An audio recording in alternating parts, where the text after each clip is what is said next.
Hi, folks. I'm Bob Schrupp, physical therapist. Brad Heineck, physical therapist. Together we are the most famous physical therapists on the internet. In our opinion, of course. Our humble opinion. Humble. Today, Brad, we're going to talk about the top 7 signs you can heal your own sciatica or herniated disc. The work is based upon Robin McKenzie. In fact, you may, if you like what you're seeing today, you might want to get his book, Treat Your Own Back. Right. Kind of, spells everything out. We also have a lot of videos on it. I mean, right. It is a nice book. It's made for a patient. It's for the layperson, so you can understand and follow it and treat yourself. Yep. By the way, if you are new to our channel, please take a second to subscribe to us. We provide videos on how to stay healthy, fit, pain-free, and we upload every day. Also, go to Facebook, and all this week, Brad and I are begging people to like us. So, if you like us in person or like us on Facebook, it's the same thing. It's the week of the begging. Yeah, the week of the begging. All right. So top 7 signs. Now, again, these are based on Robin McKenzie, and he's, if you have, you don't have to say yes to all these, but if you say yes to 4 or more, there's a good chance you can heal your own sciatica. Sure. Or herniated disc. Okay, number 1, you have periods in the day, even if it's short as 10 minutes, where you have no pain. Okay. The bad sign is if you're having pain all the time. I mean, it just doesn't go away ever. Right. Yeah, no matter what you do, no matter how you lay down, no matter what right. what position you're in. So pain, we're talking not only pain, but some numbness, tingling going down the leg. Yeah, any pain at all, though. I mean, if you lay down and you can't make that pain go away, I mean, that's a bad sign. Again, not saying it won't heal, because you might have 4 of the other ones that are good. Sure. You're number 2. You're generally worse with sitting, and we should show this, Brad. Generally worse with sitting and getting up from sitting. And the reason behind that is a lot of times you're flexed, your back is flexed. Even if you sit up straight, your back is somewhat flexed generally. Sure, yeah. And then when you get up, what happens, Brad? You're bending forward. Yep. And then it's hard to straighten oftentimes. Generally what we're seeing is if you're doing activities that bend forward, make it worse, and you straighten up, it's better, then that's a good sign. So that's number 2. Number 3 is just what I was alluding to. If it's worse right after you're doing prolonged bending or stooping, like if you're making the bed, and it's a lot worse after that, vacuuming, especially because you're bending and twisting with that, ironing, gardening, and this makes me laugh because it was written down, laying concrete.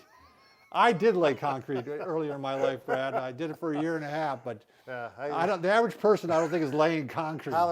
Tell my wife, you can quit laying the concrete. Yeah, that's right. If you got back pain, don't lay that concrete. All right, number 4. It's generally worse in the morning, but it tends to improve after about a half hour. Do you want to explain what goes on at night, Brad, in the disc? Oh, sure. It's one of my favorite things. It is. We remember this in school. The discs have fluid inside, and when you stand up throughout the day, the fluid actually diffuses out through the walls, and then the disc gets smaller, and at night, that fluid goes back in. And Imbibes. Imbibes. Oh, I stole the word from you, didn't I? Yeah, and I ruined my story, but the imbibition happens in your fluid, and that's how your discs stay healthy, is because the fluid, you get new fluid with nutrients going in, and throughout the day, it uses that nutrients and it pushes that old fluid out, and there's a cycle every day. So if you're having a disc problem and fluid comes in on it, you can see how that might make it feel worse in the mornings. It's full of pressure. It's like taking a balloon and filling it up, and if it's sore, if it's healthy, it's no problem, but if it's sore and you got a bulging disc, it all causes issues. Which brings up, by the way, the interesting fact, Brad, that generally you are taller in the morning than you are at night, because you start to squeeze that fluid out by the end of the day. So I'm 7'2" in the mornings. By the end of the night, I'm 5'5". So yeah, and as you get older, you shrink too. Yeah, you shrink because it all fits together. But that's another story. All right, going on. Generally, it's worse when you're inactive, and it's better when you're on the move. A lot of times it's better with walking. Right. That's a good sign. I always, and you should try some walking to see if it does get better, because sometimes it's like, oh no, it hurts, but then once they walk a few, 100 yards, then all of a sudden it starts to feel better. So you want to put it to the test. Number 6, if the pain at this point is confined to above the knee, you're going to have a lot better chance of healing it. Now, this is not to say that if it goes below the knee, you can't heal it, because I've had many people that have. It's just it's again one of those signs. It's better in your favor if it hasn't gone down Sure, below right. below the knee yet. And number 7, let's go ahead and take this out of the way here, Brad. If you're better, generally face down, like this, laying down, and it starts to feel better after a few minutes. And again, you got to put it to the test. You actually got to lay here a little bit because it might hurt when you first lay down. Then that's a good sign. So those are the 7 signs. If you have 4 of them, you got a really good chance of healing your sciatica. And I will take a couple pillows, Brad. Yeah.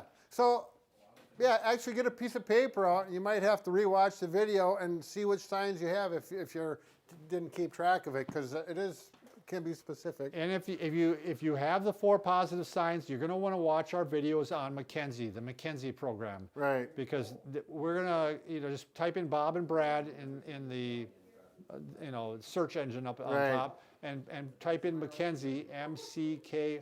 Want to spell it off that thing there, Brad? No, well, yeah, I don't have my glasses. M-C capital K-E-N-Z-I-E. Or if you put sciatica. Right, or herniated disc. Right. We'll show you this real quick here, Brad, maybe the beginning of it. Want to give me another pillow? Yep. So a lot of times, some people cannot tolerate laying on their stomach yet to start off. Right. So what they do is they put a couple pillows like this. If you're really bad, if you can lay on your stomach, go ahead.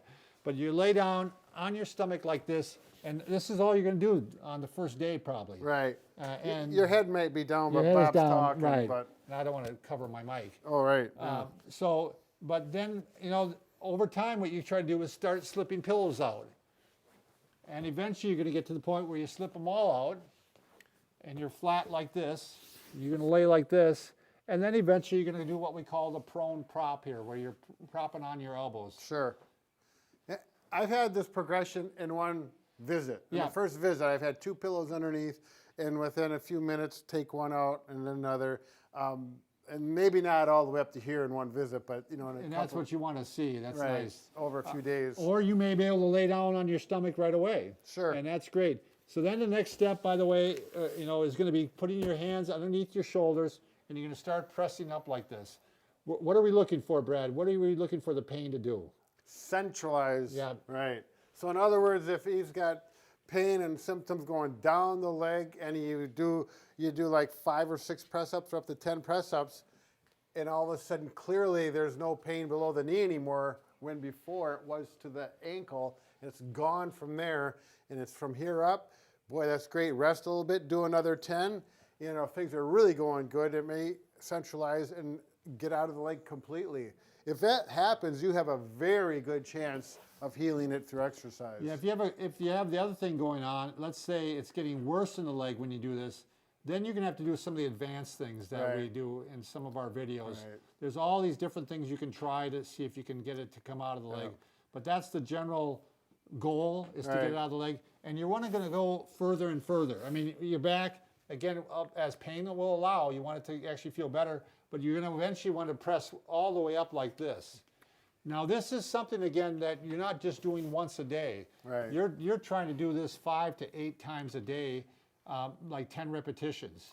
Right, So- and you're not going to have to do it for months at a time. Once it starts improving, it can progress quite rapidly. Within a week, you may be not 100%, but much better. Right. Much. And I've had people that we've actually had them take cardboard to their factory, and they go down into into the corner and actually do some press ups. The cardboard is because the floor is dirty. Yeah, exactly. I mean, but this is this very much can disable you for, and you're not able to work. So a lot of people are willing to do things like that because it really does affect your life. I mean, it affects everything you do. I had a really good patient. This is a true story. He is having success with his press-ups, and they had a scheduled trip to Las Vegas, and they went. And they were in a store because his wife was shopping, and he's down. He goes in the back aisle. He goes down in the aisle. He starts doing press-ups right in the Well, I'll tell you what's funny is if you go to a conference with physical therapists, you have a room full of therapists, they don't think twice of doing things like that. Yeah. I mean, I've seen people, they'll get up in the middle of, while someone's talking, and they'll do, because eventually, hopefully what you can do is actually standing back bends too, like this. they usually don't come until later that you can do those. And you see people doing stuff like that all the time on. Well, you know, if you're a therapist, you can appreciate this. If not, you're just getting bored. Yeah. No. All right. Again, check out our other videos on the McKenzie technique. We got lots of them, or like you said, sciatica. Right. And we'll hopefully get you on the road to recovery. Right. And again, the McKenzie book, it's only like, I think around $10. Yeah. It's I'll put a link to that. It's a lot cheaper than $200 visit to the doctor. And, Right. Yeah. Thanks for watching.